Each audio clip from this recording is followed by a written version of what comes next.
Бул жерде жакында Кадамжай шаарынын эли үчүн сейилдөөчү сонун аллея пайда болот. Учурда курулуш иштери тынбай уланууда. Эс алуу бакчанын курулушуна Арис уюму тарабынан 47 миллион сом ажыратылган. Азыр өзүңүздөр көргөндөй, Кадамжай шаарынын Кылычбек Исманов көчөсүндө аллейканы реконструкция иштери жүргүзүлүп жатат. Бул долбоор Баткен өнүктүрүү программа Арис аркылуу ПРР-2 долбоор деп аталат. Ошонун алкагында бүгүнкү иш жүргүзүлүп жатат. Бүгүнкү өзүңүздөр көрүп тургандай, курулуштун бир 60-70% аяктап калды.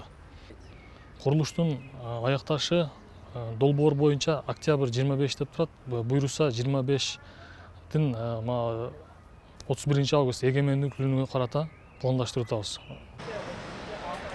Кадамжай шаарынын инфратүзүмүн оңдоп, элдин жашоо турмушун жакшыртуу максатында борбордук көчөлөр кеңейтилип, жол четине тротуарлар салынып, заманбап жарыктандыруу чырактары орнотулууда. Ал үчүн шаардык бюджеттен каражат бөлүнгөн. Жолго чыгып кеткен, болсо красный линияга чыккандарды түшүндүрүү иштери менен аныктап чыгып, буздуруп, кеңейтүү иштери жүрүп атат. Жолдорду кеңейтүү жана тротуар жасоо, берде скамейка, уличное освещение, урна, ушу жерди жакшыртуу боюнча иш аракеттер жүрүп атат. Ушу шаардын мэриясынын жергиликтүү бюджеттин алкагында жүрүп атат. Кадамжай шаарында жылдан жылга калктын саны өсүп, анын натыйжасында мектеп, бала бакча тартыштыгы көйгөй жаратууда. Мындан улам шаардын борборундагы жараксыз болуп калган эски имарат сүрдүрүлүп, анын ордуна жаңы 90 орундуу бала бакчанын курулушу башталган.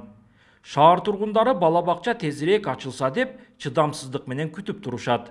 Өтө балдар бакчасы биз үчүн өтө кыйын. Мурда комбинатта бир 5-6 эле садик бар эле, баарына жетишчү эле. Бардыгында тарбияланды балдарыбыз. Эми келип мына азыр биздин райондун центринде эч кандай бала бакча жоктой болуп, бала бакча өтө тартыш болду. Быйыр өзү бакча болчу. Мурда бакча эле. Бакчанын орду бузулуп жатты, андан кийин военный час болду. Одан кийин жаттошу Чалдыбар бойдон. Азыр эми бакча курулат дегенден бери сүйүнүп атабыз аябай. Балдарыбыз келсе, неберелерибиз келсе. Бала бакчанын курулушу келерки жылы аяктаса, эс алуу аллеясы эгемендүүлүк күнүнө ачылат. Мындан сырткары Кадамжай шаарында ички жолдорду оңдоп, асфальт төшөө иштери да колго алынган. Улан Маккамбаев, Адыл Орозалиев, ЛТР, Баткен облусу.